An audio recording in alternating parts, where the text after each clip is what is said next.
ગુનાના કામના એક આરોપીને પહેલેથી જ ઓળખતા હોય, એ આ આરોપીએ અન્ય આરોપીઓ સાથે મળીને એક પૂર્વ આયોજિત કાવતરું રચ્યું છે કે જેની અંદર ફરિયાદીને હિંડોળા ગામે એક બાવળની કાંટમાં લઈ જઈ ત્યાં એક મહિલા સાથે એનો પરિચય કરાવ્યો છે અને કાવતરા મુજબ દરેક જે અન્ય આરોપી છે તેમણે આ ફરિયાદીને ઢીકાપાટુનો માર માર્યો છે, તેમજ તેને ડરાવી ધમકાવી અને આ મહિલા સાથે એક વિડીયો ઉતારી લીધેલ અને જેને આ ધમકી આપી અને ફરિયાદી પાસેથી તેનો પોતાનો એક ફોન તેમજ રોકડ રૂપિયા 1950 બળજબરીથી કઢાવી લીધેલ છે અને ત્યારબાદ ફરિયાદી પાસેથી આ મહિલાને બાજુમાં બેસાડી અને અન્ય એક વિડીયો ઉતારી અને આ મહિલા સાથેના વિડીયોને વાયરલ કરવાની તેમજ જાનથી મારી નાખવાની એક ધમકી આપી અને જે મુજબ ગુના મુજબ ભારતીય ન્યાય સંહિતાની કલમ 308(5), 115(2), 351(3), 352, 54 અને 61 મુજબ રાજુલા પોલીસ સ્ટેશનની અંદર ગુનો નોંધાયેલ। હવે આ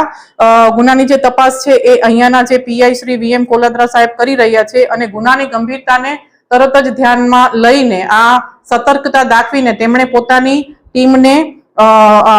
અલગ અલગ દિશામાં તપાસ કરવા સૂચન કરેલ અને ટેકનિકલ તેમજ હ્યુમન સોર્સથી જે આ કામના તમામ આરોપી છે એ પકડી પાડેલ છે। એમાંથી 3 આરોપી જે છે એ હાલ અત્યારે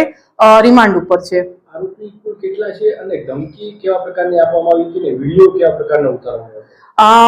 આરોપી ટોટલ 5 આરોપી છે જેના નામ છે કરણભાઈ દંતુભાઈ પટાટ, ઉંમર વર્ષ 25, સમીના બેન વાઇફ ઓફ સબ્બીરભાઈ સુલેમાનભાઈ સેલોત, લક્ષ્મણભાઈ વાલેરાભાઈ પટાટ અને જીતેન્દ્રભાઈ ઉર્ફે જીતુ રાઘવભાઈ ચૌહાણ અને દેસુરભાઈ વાલેરાભાઈ પટાટ। હવે ધમકી એટલે આ જે ફરિયાદી છે તેમને પોતાનું પેરેલ જે પેન્ટ છે એ નીચે કઢાવી અને એક વિભસ્ત વિડીયો ઉતારેલ અને તેને વાયરલ કરવાની ધમકી આપેલ અને બીજા અગર એ રૂપિયા 5 લાખની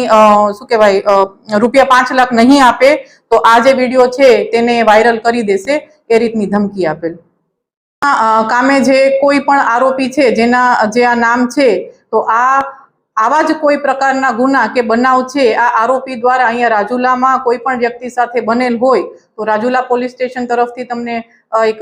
અપીલ છે, એક વિનંતી છે કે આપ રાજુલા પોલીસ સ્ટેશને આવી અને આ બનાવ અને આ જે રિપોર્ટ છે એ નોંધાવો।